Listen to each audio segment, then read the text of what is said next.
Bonjour à tous, je suis Franck Marchex, fondateur de Confidence de Coach et aujourd'hui je suis très heureux de vous accueillir pour cette nouvelle capsule vidéo dans laquelle j'ai envie de partager en fait une vision on pourrait dire du marketing ou plutôt un outil du marketing. Vous savez que j'accompagne beaucoup de jeunes professionnels à lancer leur activité ou à d'autres les aider en fait si leur activité est un petit peu en train de décliner et souvent lorsque je les accompagne, il y a une chose que l'on travaille ensemble et qui est en fait la vision de ce qu'on pourrait appeler leur client idéal, c'est-à-dire qu'est-ce qu'ils ont envie de pratiquer dans leur coaching, qu'est-ce qu'ils ont envie de pratiquer dans leur cabinet, avec leurs clients, quel est ce client idéal. Alors souvent le terme technique que l'on utilise, c'est un terme informatique, c'est ce qu'on appelle un avatar. Alors un petit peu, imaginez son avatar au niveau de son client professionnel ou son client particulier, en tout cas qui est ce client, à quoi ressemble-t-il, et souvent ce qui va être intéressant, ça va être de le faire le plus précis possible. Alors, cet avatar, pourquoi c'est si important en fait de déterminer cet avatar et de pouvoir en fait définir très précisément le, la forme de son client idéal. Pourquoi est-ce si important? Eh bien, c'est important parce que en marketing, il faut comprendre une chose qui est fondamentale, que trop de professionnels oublient lorsqu'ils créent leur activité, c'est que à vouloir parler à trop de monde, en fait, on parle à personne. C'est-à-dire que, comprenez-moi bien, si votre message euh, est en fait orienté vers trop de gens,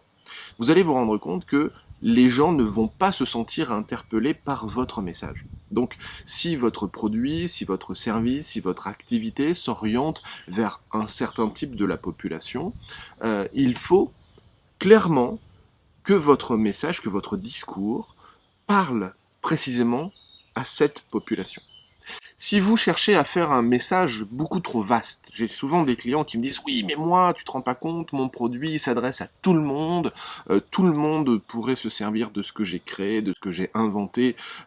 ça peut s'adresser à n'importe quel type de personnalité, ça peut s'adresser à n'importe quelle frange de la population, tout le monde peut répondre ou tout le monde peut raisonner avec le service ou le produit que je propose, ça peut intéresser n'importe qui.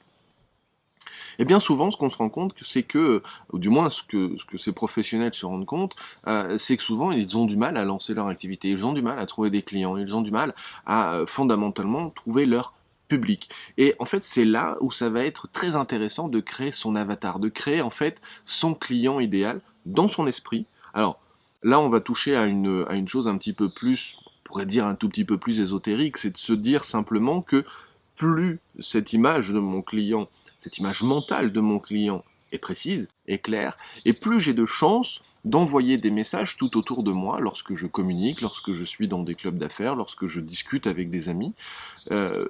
Plus mon image mentale de ce client est claire, et plus j'ai de chances de pouvoir en parler facilement. À la fois parler de mon produit, et à la fois parler de pourquoi est-ce si important que ce public, que ce client en particulier vienne me voir ou achète mon produit ou achète mon service. Ça, c'est très très intéressant parce que on touche à cette partie un petit peu, on va dire,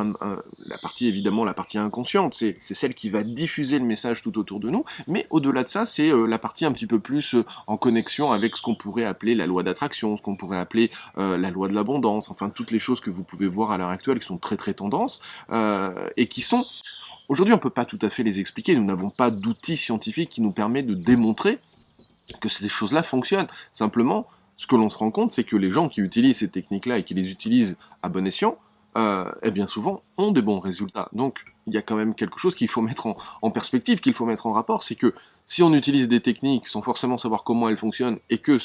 on obtient de bons résultats, c'est probablement parce que quelque chose se produit lorsque l'on utilise ces techniques. Donc que ces techniques ont des chances en fait de fonctionner, de bien fonctionner. Donc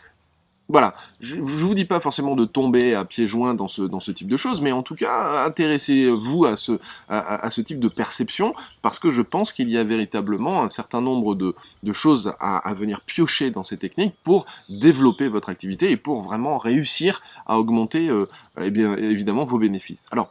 ça, c'est la partie vraiment qui est voilà, un petit peu plus ésotérique, qui va parler à certains, peut-être pas du tout à d'autres. peu importe. Moi, ce qui m'intéresse, c'est que voilà, les deux existent. Et l'autre partie, c'est que quand cette image mentale de votre client est claire, eh bien, il est facile aussi de le repérer. Il est facile de le voir, de l'identifier très concrètement en face lorsque l'on discute avec lui ou lorsque l'on connaît quelqu'un ou lorsque l'on parle avec quelqu'un qui pourrait connaître ce type de public. Parce que très précisément, on va pouvoir évidemment expliquer notre service, notre produit, ce que l'on propose à cette personne qui, par définition, pourra en parler à ses amis qui ressemblent au public, à notre avatar, à notre client vraiment, on va dire, idéal. Donc ça, c'est un deuxième aspect. Le premier aspect, le côté un petit peu plus envoyer tout ça à l'univers et regarder un petit peu comment ça vous revient. Et le deuxième, c'est de se dire, voilà, je peux identifier très clairement mon client et c'est avec ce client que j'ai envie de travailler. Donc ça, c'est quelque chose qui est important. Et on pourrait dire, à ce moment-là, peut-être un troisième aspect, peut-être une troisième voie, c'est de se dire que quand votre client est quand l'image de ce client est très claire dans votre esprit, que c'est une personne de telle catégorie sociale, que c'est une personne qui, dans sa vie, fonctionne de telle manière, ou que il a tel type d'emploi, ou que peut-être il va avoir tant d'enfants, enfin peu importe comment vous pouvez imaginer votre client idéal, c'est important parce que vous voyez aussi qu'en termes de motivation, eh bien vous allez voir que vous allez prendre un pic d'ascension incroyable, extraordinaire, parce que c'est motivant de travailler avec certains types de clients et c'est beaucoup moins motivant de travailler avec d'autres types de clients. Il y a des clients avec qui on a véritablement envie d'y aller à fond et de vraiment s'éclater parce qu'on sait qu'on va vraiment pouvoir vendre un produit qui lui convient parfaitement, etc., etc., ou pratiquer, si vous vendez du service, pratiquer votre activité vraiment avec ce type de client parce que vous allez voir que c'est formidable de travailler avec lui. Donc là, vous avez forcément une motivation qui est en mode ascendant et qui est en train d'exploser parce que c'est extrêmement intéressant de travailler avec votre client idéal. Alors, quand je dis ça, je voudrais mettre aussi un bémol parce que j'ai souvent ce type de retour dans mes formations, c'est de dire oui, donc si je comprends bien, en fait, il ne faut travailler qu'avec ça. Alors, là, moi, je mets un tout petit bémol. Lorsque l'on est en début d'activité, moi, si je prends mon exemple de début d'activité, mon client idéal, je le connaissais, je savais avec qui j'avais vraiment envie de travailler, le type de la population, si c'était plutôt des hommes, si c'était plutôt des femmes, si c'était plutôt tel type de personnes en termes d'emploi, est-ce que c'était plutôt des dirigeants, des entrepreneurs, est-ce que c'était plutôt des personnes qui faisaient du management, peu importe ce que vous pouvez imaginer, je savais très précisément avec qui j'avais envie de travailler et quels étaient les pratiques que j'avais envie de faire avec ces gens-là, c'est-à-dire quelles étaient leurs problématiques dans lesquelles j'avais envie de les aider. Et en même temps, là où je mets le bémol, c'est que toutes les autres personnes qui pouvaient entendre parler de moi, eh bien, je les acceptais aussi à partir du moment où je pensais pouvoir les aider, où je pensais que mon activité pouvait leur apporter des solutions, ou pouvait les aider à développer des solutions. Eh bien, ces personnes-là, évidemment, je travaillais avec elles. C'est-à-dire, je n'allais pas refuser les personnes, les clients qui venaient me voir sous prétexte qu'ils n'étaient pas dans ma clientèle idéale. Donc, au début, je travaillais avec tout type de clients, tous les clients qui entendaient parler de moi et qui avaient envie de venir travailler avec moi. Et ça, c'est vraiment intéressant parce que moi, je me suis rendu compte que ça m'a permis véritablement de développer mon business extrêmement rapidement. Et d'ailleurs, mon cabinet a vraiment très bien fonctionné très rapidement, en quelques mois. J'étais devenu indépendant, j'avais quitté, vous le savez, mon autre activité. Et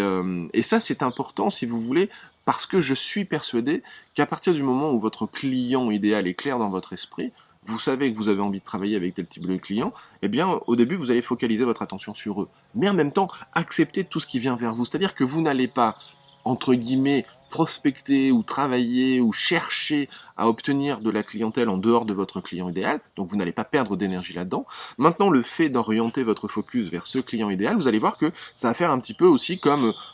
quand on jette une pierre dans l'eau, vous allez voir, ça va faire des sillons qui vont s'écarter petit à petit. Ben là, c'est la même chose, ça va s'écarter un petit peu et vous allez voir qu'au début, vous allez avoir plein de gens qui vont dire, ben oui, mais moi j'ai envie de travailler avec vous, moi je suis intéressé, j'aimerais que vous m'aidiez sur ci, vous m'aidiez sur ça, ou je voudrais acheter votre produit, etc. Alors que ça ne correspond pas forcément à votre clientèle idéale. Donc, orientez votre focus vers votre clientèle cible, c'est-à-dire votre client idéal, votre avatar. Donc, cherchez à être très précis dans votre clientèle, à vraiment bien déterminer quelle est votre clientèle idéale, et en même temps, vous allez voir que ça va faire des petits tout autour, puisque petit à petit, vous allez avoir des gens qui sont tout autour et qui vont venir travailler ou qui vont vouloir travailler avec vous. Donc, ça, c'est une chose intéressante au tout début. Et puis, petit à petit, ça c'est un autre conseil que je peux vous donner, c'est petit à petit devenir de plus en plus exigeant, c'est-à-dire que plus vous allez augmenter dans votre business, plus vous allez avancer dans votre business, et plus vous allez pouvoir devenir exigeant à dire, eh oui, mais moi par exemple, je m'intéresse beaucoup plus à donc cette clientèle cible ou ce client idéal, et donc j'ai envie de mettre un focus de plus en plus sur ce client idéal, et petit à petit de laisser tomber tout le reste. Et pourquoi vous pourrez? Eh bien vous pourrez tout simplement parce que votre activité sera pérenne, fonctionnera bien, vous aurez régulièrement de la nouvelle clientèle, et donc, il sera facile de faire le choix. Et aujourd'hui, moi dans mon activité, ça fait plusieurs années aujourd'hui que j'ai l'occasion, j'ai l'opportunité de faire le choix par rapport aux clients avec qui je sais que j'ai envie de travailler, je sais que je peux vraiment leur apporter quelque chose, et puis d'autres types de problématiques, de clientèle, de coaching, où ça accroche un petit peu moins, et je peux me permettre de dire, ben voilà, j'accroche un petit peu moins avec ça, ou du moins j'ai envie de vous orienter vers tel collègue qui sera probablement plus à même, plus apte de vous accompagner, parce que je ne me sens pas dans ce type d'accompagnement. Et ça, je peux me permettre de le faire parce que mon activité fonctionne bien, et que c'est parce que mon activité fonctionne bien que j'ai le choix aujourd'hui de travailler là-dessus et de travailler de cette manière. Donc voilà ce que je vous propose de faire, ça va être de réfléchir dans votre activité à quelle est votre clientèle idéale, à